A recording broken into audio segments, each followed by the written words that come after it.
যিনি ফিউজিটিভ, আইনের আশ্রয়ে নাই, তিনি তার পছন্দের ব্যক্তিকে আইনজীবী নিয়োগ করার কোনো অধিকার রাখেন না।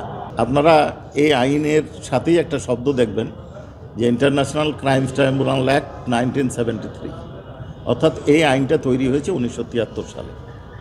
যদিও এই ট্রাইব্যুনাল 2010 সালে স্থাপিত হয়েছে।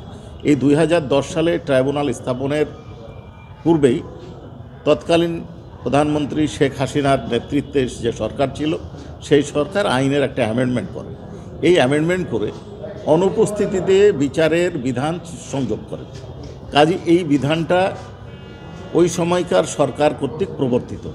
এইটার নতুন সরকার এটা প্রবর্তন করে নাই।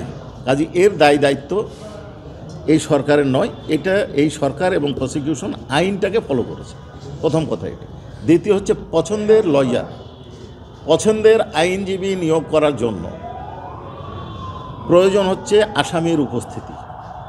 আসামি যে ব্যক্তি, এটাকে বলে লোকাস স্ট্যান্ডি বলে একটা হচ্ছে ফিউজিটিভ ফ্রম ল। যিনি ফিউজিটিভ, আইনের আশ্রয়ে নাই, তিনি তার পছন্দের ব্যক্তিকে আইনজীবী নিয়োগ করার কোনো অধিকার রাখেন না। এক্সট্রিম মশার কয়েল প্ল্যান্ট ফাইবার দিয়ে তৈরি, ডেঙ্গু, চিকুনগুনিয়া বাহি সহ যে কোনো মশার বিরুদ্ধে দেয় এক্সট্রিম সুরক্ষা।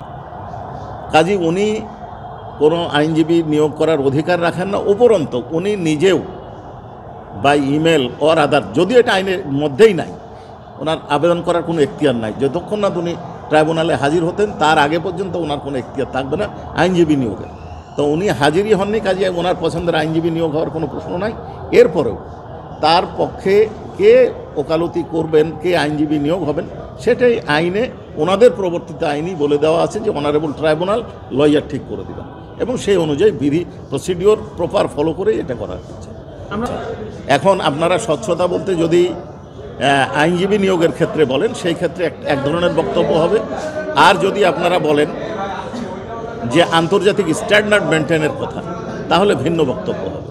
আন্তর্জাতিক স্ট্যান্ডার্ড মেনটেনের ক্ষেত্রে এই আইন সংশোধন করে আন্তর্জাতিক স্ট্যান্ডার্ড মেনটেন করা হয়েছে, এবং রোম স্ট্যাটুট এবং আইসিসির যে সংজ্ঞাগুলো অপরাধের ক্ষেত্রে, সেটার প্রযোজ্যতা এখানে নিয়ে আসা হয়েছে।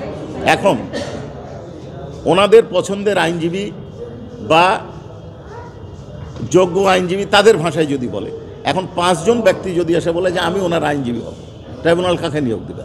আন্তর্জাতিকভাবে আমরা যখন ছাত্র ছিলাম আন্তর্জাতিক আইনও পড়েছি, দেশীয় আইনও পড়েছি, এবং আন্তর্জাতিক ল কনফারেন্সগুলো ফলো করতাম।